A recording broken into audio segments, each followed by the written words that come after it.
An undefeated regular season last year for Oregon. What will be their record in 2025? Well, we're going to give you a projection, and the projections for Oregon have not been very accurate, or at least they've been on the low end. Oregon has outperformed our projection formula every single year, the last 4 years. So our projection in 21 was 9-3. They went 10-2.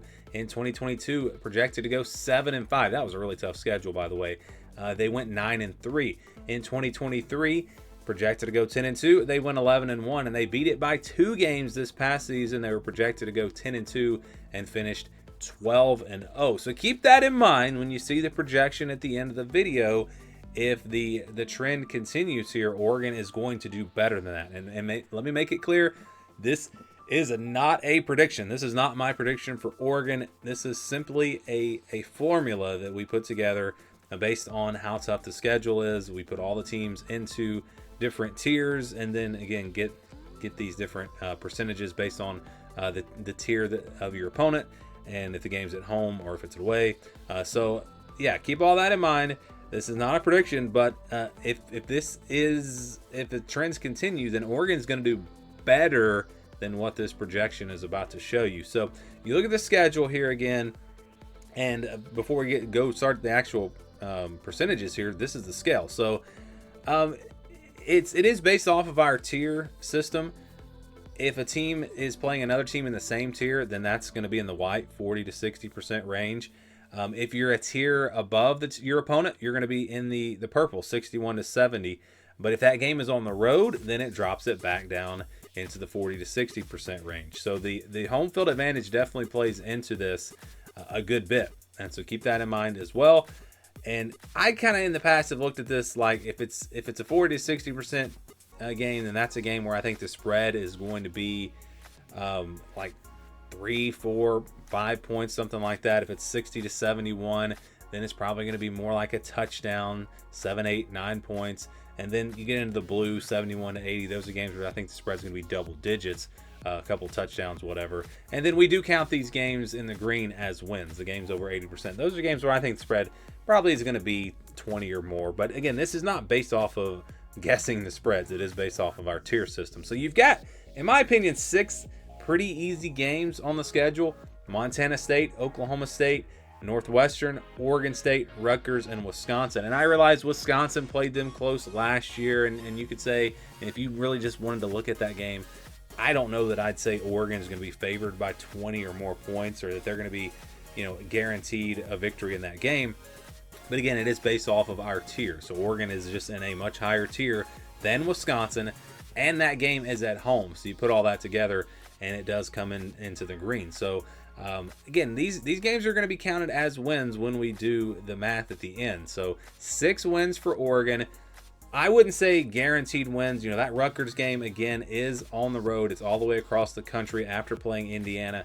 Like, if I was just looking at that game and giving you a percentage or giving you a point spread, I'd probably put that game in the blue. But again, just with our formula, it does come out in the green. So 6 wins right there. Then you go to these 3 games: Minnesota, USC, and Washington. Games where Oregon is going to be 2 tiers better. So yeah, they're 2 tiers better than Minnesota and USC. Oregon is in tier 1, Minnesota, USC in tier 3. Washington is actually in tier 4, but that game is on the road, so that's why it does bump into the blue. So yeah, these are games that Oregon should win, but I wouldn't call them guaranteed wins, and I wouldn't be surprised at all if we saw an upset in one of these games. So it wouldn't shock me. So those 3 games definitely interesting: Minnesota, USC, and Washington.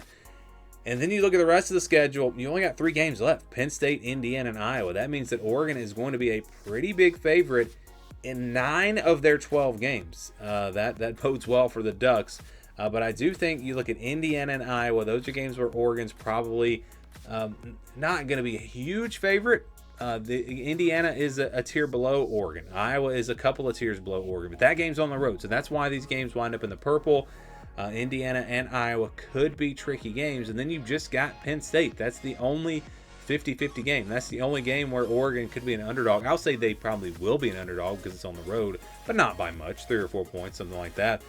Yeah, I think they're going to be favored in 11 of their 12 games. So that means if they take care of business and they win those games, obviously that means Oregon is going to be at least 11-1. But that's not what the projection says, because we average all these out. Again, we count the games in the green as wins, and then we use 75% for the blue, and we use 65% for the purple, 50% for the white, and you do get a projection of 10-2. So 10-2, the projected record for Oregon. And like I said at the beginning of the video, they do normally, or they have the past 4 years, they have beaten this by at least one game. So if you're looking at it like that, you might say Oregon very likely to go 11-1 in 2025. So let's see now how this projection stacks up with other teams in the Big Ten. So we're going to compare Oregon to some of the other top teams in the conference. We're looking at all the Tier 1, Tier 2 teams. And you see Oregon right there at the top with Penn State. And actually Illinois. Illinois has a very favorable schedule. So if you're going by this, it's Oregon, Penn State, and Illinois. Those are the favorites. I know that's crazy to say Ohio State is not. But again, just based off these projected records.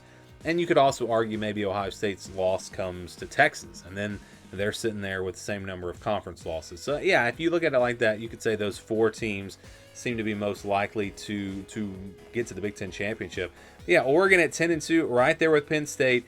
Those again, if you look at the schedules, those teams look to, in my opinion, be probably the favorites. But again, they're going to play in the regular season, so we could see a rematch. That could be interesting. But yes, the projection for Oregon 10-2. Let me know your thoughts, your early projection. What do you think Oregon is going to do this upcoming season?